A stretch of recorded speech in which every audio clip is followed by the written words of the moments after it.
Olá pessoal, tudo bem com vocês? Sejam todos muito bem-vindos aqui ao Clube dos Dividendos. Eu sou Bruno Mazzoni e o papo de hoje é dividendos. Dividendos de uma ação fora do radar, que tem vídeo aqui no canal falando sobre seus fundamentos. E hoje também vou tatear um pouquinho dos seus fundamentos, mas principalmente o dividendo robusto, tá? No relativo para a companhia, que serão 40 centavos líquido para Vulcabras, VULC3.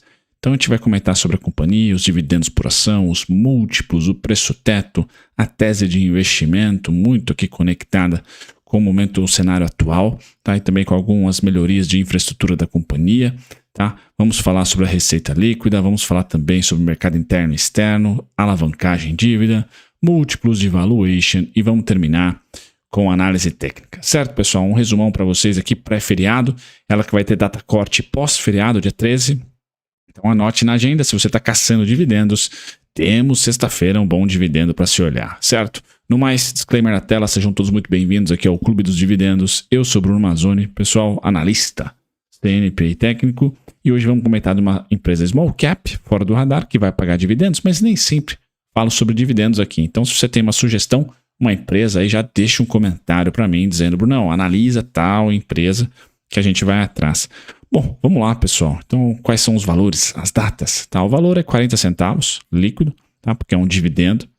A data corte, pessoal, será dia 13 de outubro. Tá? Então, essa é a data corte. Legal. O pagamento dia 24 de novembro. Então, isso, a ação está valendo hoje R$20, aproximadamente R$20. Algo em torno de 1,7, 1,8 a 2% de retorno. Tá? Em basicamente um mês e uns quebradinhos. Tá? Então, com certeza, você vai bater aí o CDI, vai bater também a inflação e boa parte aí de outros ativos financeiros que nós podemos investir como pessoa física, tá, com esse dividendo. É um dividendo fora do radar. Geralmente ela compartilha aqui em novembro, quando compartilha. Né, a gente vai olhar o histórico de dividendo da companhia e vai ver que ela passou muito tempo sem pagar, e eu vou comentar um pouquinho sobre os fundamentos dela, mas hoje um preço-lucro de 8 alto, né, 8,66, um dividend yield que vai ganhar aqui algo em torno de 2%. Então vai saltar de 3,21 para 5, pelo menos. Tá? Um PVP alto, não é uma empresa barata no PVP, mas que tem caixa líquido e um ROIC assustador, né? 20%, principalmente depois aí de Under Armour, venda da Azaleia, que não é mais Azaleia, tá? Vendeu as operações da Azaleia e pegou também a Mizuno praticamente de graça recentemente da Alpargatas. Então a Mizuno, junto com a Under Armour, mudaram o patamar da companhia e as melhorias, tanto no e-commerce como também no centro de distribuição de Extrema, né, aqui perto de Jundiaí, em Minas Gerais, tá, fizeram que a empresa ganhasse eficiência na entrega. Tá. Preço justo de Graham, pessoal, está por volta dos seus 19,31, 19,39 para ser específico. Margem de segurança, como ela fechou a 19,31, tá, é de 0,41. Então tá justa, o preço está justo nesse momento, vai mandar bala aí em mais 2% de dividendo, tá. Com isso, a gente olha para o histórico da companhia e vê que ela não foi nada interessante em dividendos na última década, mas algo mudou, pessoal, algo mudou recentemente e mudou nos fundamentos, ou seja, você pode acreditar, então, que mudou na estrutura. Estruturalmente, a empresa mudou de patamar e com isso você pode colocar ela, de repente, na sua tese de investimentos, porque até liquidez ela ganhou. Tá? Então, a média líquida dos dividendos dos últimos 3 anos, pessoal, tem sido de 32 centavos, ela vai bater esse ano. Tá? Porque a gente vai somar o preço teto atual, tá? É somar os 23 centavos já pagos esse ano aqui, tá? 23 centavos já pagos, mais os 40.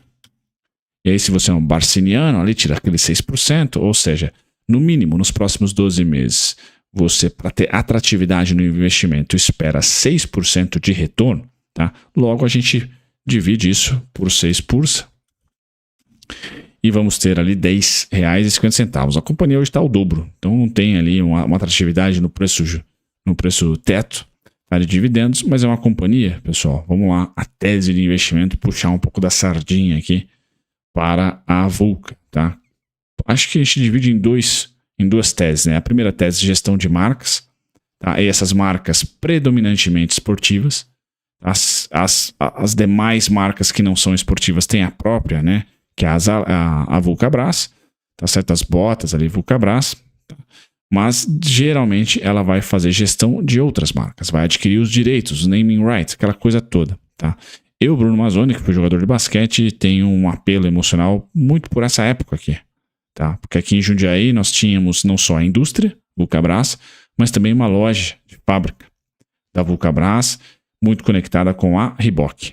Tá? Então a Reebok, na época áurea aí do Allen Iverson, no Philadelphia 76ers, para quem gosta de basquete, vai lembrar dos modelos Pump, tá? E eu utilizei alguns deles, gostava bastante do amortecedor colmeia da Reebok, gostava bastante. Agora não é mais Reebok, agora também não tem mais a loja de fábrica aqui em Jundiaí, né? Agora eles adquiriram o direito aí de negociar a Under Armour, a Mizuno recentemente, e foi um grande trade, um preço muito bom, eles pegaram a Mizuno. Então são as duas principais marcas que você vai conectar ali a Vulcabras com as lojas que você gosta de comprar, tanto na parte do e-commerce quanto também na parte física, muito presente, tá? Na parte física, inclusive, ganhou ali uma atenção maior, Under Armour e Mizuno, tá? Mas na parte do e-commerce, todas as outras são negociadas, inclusive as demais marcas aqui. Então, o que eu acho importante, então? É uma empresa de marketing e gestão de marcas, ponto 1, na sua tese de investimentos aí, e ponto 2, é uma indústria. Então, ela fabrica, tá? Não só pega os naming rights, mas ela fabrica, tá? Então, você vai investir numa indústria e numa marqueteira, numa gestora de marcas, tá? Para você entender se vale a pena a tese de investimento, se vale a pena você investir ou não, tá? Alguns pontos fundamentais aqui do Brasil, né? O Brasil é o quarto maior mercado consumidor do mundo, e se nós olharmos, pessoal, para toda essa evolução da comunicação, da indústria da comunicação, então agora a gente tem a Cazé TV, por exemplo, passando 1 contra 1 de futebol, passando basquete universitário brasileiro, jogos da juventude, ou seja, nós temos muito mais canais mostrando esporte, fazendo o esporte, enfim, ser relevante. Eu como atleta, tá, eu consegui ali a duras penas as bolsas escolares, pessoal, tanto aqui como na gringa, mas não foi fácil, tá?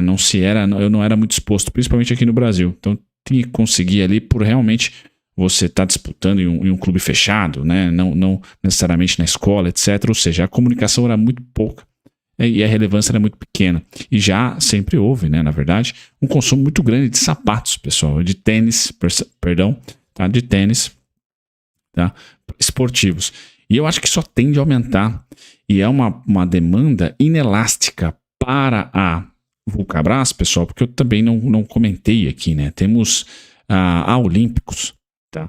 Acabei não falando da marca principal esportiva dela, tá, da Vulcabras, que é Olímpicos. Tá? As botas Vulcabras, obviamente, também é autoria própria, mas não é na parte de, obviamente, esportiva. Tá? E a gestão de marca atual está aqui, ó, Mizuno e Under Armour, mais Olímpicos, sendo que Olímpicos ela sempre fabricou. Tá? Não precisa de naming rights aqui. Under Armour e Mizuno vence, tá, as concessões, e aí ela precisa negociar, renovar. Por enquanto está indo muito bem. O que eu quero dizer é que essa ponta aqui, que eu vou sublinhar de amarelo, pode mudar no futuro. Essa aqui não, a Olímpicos não, é dela, é de casa. Beleza? Vulcabras também, mesma coisa. Beleza, pessoal? Então eu gosto, tem tudo a ver comigo, a Vulcabras, né, com a minha vida, vamos assim dizer, porque eu gosto muito de esporte, gosto muito de basquete. O Brasil é um potencial enorme. Vejo que a indústria de comunicação só tende a aumentar o consumo e gourmetizar o consumo. Tá? Então nós temos aí tênis de basquete, por exemplo, valendo mais de R$1.000 como praxe praticamente. Isso deve se estender para outras categorias, ao passo que a gente cada vez mais tem os atletas sendo filmados, tem os jogos sendo filmados, as práticas esportivas sendo relevantes no consumo aí do adolescente, do adulto também. Tá? Então acho que é uma empresa dentro de um setor que tem uma demanda crescente. Tá? E não uma demanda decrescente. Tá? O risco sempre vai ser na gestão de marca. Então, será que ela vai sempre acertar como atualmente está acertando na Under Armour e também na Mizuno? Tá? O centro de distribuição de extrema, pessoal, trouxe mais eficiência para o seu e-commerce, que destravou o crescimento do e-commerce. Então, na própria apresentação da companhia, eles falam desse marketing dedicado por marca, por isso que você vai investir numa gestora, numa marqueteira, tá? E também numa indústria, mas o fato é que o centro de distribuição, ou seja, a infraestrutura melhorou muito a entrega, tá? Então agora você consegue diretamente no site dessas companhias aqui no Brasil, das marcas específicas aqui no Brasil, comprar e receber de maneira rápida. Isso facilitou e aumentou muito as vendas, tá? A receita operacional para o segmento, pessoal, são dos calçados esportivos. Tá, então a maior parte da receita vem de calçados esportivos, é ali que você vai estar investindo sem dúvida nenhuma. Mercado interno e externo, 90%, 92% mercado interno, 8% mercado externo. Então, assim, depende de Brasil, depende do crescimento do Brasil. Agora, com aquela, a miscelânea não, com esse portfólio, pessoal, Olímpicos aqui atende classes Cs, por exemplo, classes Bs. Tá? Cs eu acho, não sei, seria o caso, mas B, B-, se for o caso. E aí os premiums, aqui nós temos Under Armour e Mizuno. Então, ela também tem essa capacidade entre classes, tá? Pelo menos seria essa a minha tese. E é uma empresa que hoje está totalmente desalavancada, né? Tá caixa líquido, pessoal. Por isso que os dividendos têm subido bastante.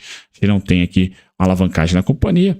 E o preço-lucro para uma empresa que cresce em lucro tá de valor, de uma empresa de valor. Ou seja, pessoal, não está cara. Para uma empresa que está crescendo para caramba, desalavancada, pagando dividendos ainda, está negociando hoje a 8 vezes lucro, tá? Então, você pode falar que a liquidez é um problema, por isso que a empresa não entra no radar. Você tem alguns pontos, sem dúvida nenhuma, para cornetar, mas é uma companhia que fora do radar subiu e que ganhou liquidez há um tempo, tá? Não é de ontem, não. Desde aqui de 2018, aproximadamente, ela começou a ganhar liquidez, não teve re-IPO, foi justamente ali a venda de operações como a Azaleia, tá? Foi justamente a compra, de repente, da Under Armour, tá? A compra também dos direitos da Mizuno, tá? Coisas que para a empresa foram trade-offs muito importantes. O centro de distribuição também bem importante. Não sei se tem alguma notícia aqui fora os dividendos. Não tem. Não tem dividendos. Agora eu vou trazer para vocês a parte do copo meio vazio, né? Ou seja, a empresa subindo para caramba. E se ela cair, para onde vamos? Não está cara. Como eu olhei ali, como a gente viu no preço-lucro, não vejo o lucro, pessoal, diminuir de maneira estrondosa. Tá? O que está ajudando as vendas? Brasil e PIB, CAGED, PNAD, tudo positivo. Ou seja, uma empresa conectada com consumo, logo conectada com PIB. Ponto, pessoal. Esse é o risco. Recessão, né? O pessoal dá uma segurada aí, põe um silver tape, mas não compra um tênis novo. Então, não é uma empresa essencial, é uma empresa de consumo ali, discricionário, você tem que saber disso. E quando cai entre 55% a 60%. Tá, então, se nós colocarmos 60% de queda a partir do momento atual, pessoal, nós vamos aqui, ou voltaríamos, né, para os seus 8,70, para os seus 9,12, 9,78, que é justamente o melhor ponto de compra ali. São os melhores descontos. 9,12, 9,78, tá? E depois somente o 11,96, perdão, tem o 9,87 também aqui, ó, 9,87. Tá? Seriam os principais pontos ali de suporte para a Vulca, se você está de olho. Então, nesse momento, apesar do preço justo, não há desconto. Apesar não, né? Porque se está justa, não tem desconto, tá? Qual que é o alvo para esse ciclo de alta, pessoal? Vocês estão vendo na tela. Tá? É o mesmo do vídeo passado, 37,98. Qual a diferença? Sexta-feira, ou melhor, segunda-feira que vem, você pode subtrair 40 centavos aqui de todos os pontinhos, tá, que estão na tela, porque ela vai ter DataX, vai ser DataX, tá? A segunda-feira. Mas é uma companhia bem sucedida, tem liquidez, pessoal. Ganhou uma certa liquidez, ainda não é o melhor dos mundos, tá? Mas é uma companhia que talvez você, fora do radar, queira aproveitar, caso e somente se, de repente, ela tenha uma grande queda. Óbvio que o alvo está bem distante do preço atual, então ainda tem uma atratividade, mas a gente tem que colocar aqui que o fundo dela, né, foi em abril de 2020, né, depois ela não parou de subir. Simplesmente não parou de subir. Beleza? O desconto mais próximo aí está em 14,54. Tá? Que já é um bom desconto em relação aos 19,31. Beleza? Alvo 37,38. Vamos colocar? Você pode colocar 37,60, porque vai perder aí a 40 centavos. Tá? 36,20, 37,60. São os alvos aí para Vulca. Beleza, pessoal? Empresa fora do radar, deixe no comentário aí, um comentário se você tem outra empresa para eu falar aqui, que eu sempre anoto. Um abraço, tchau, tchau.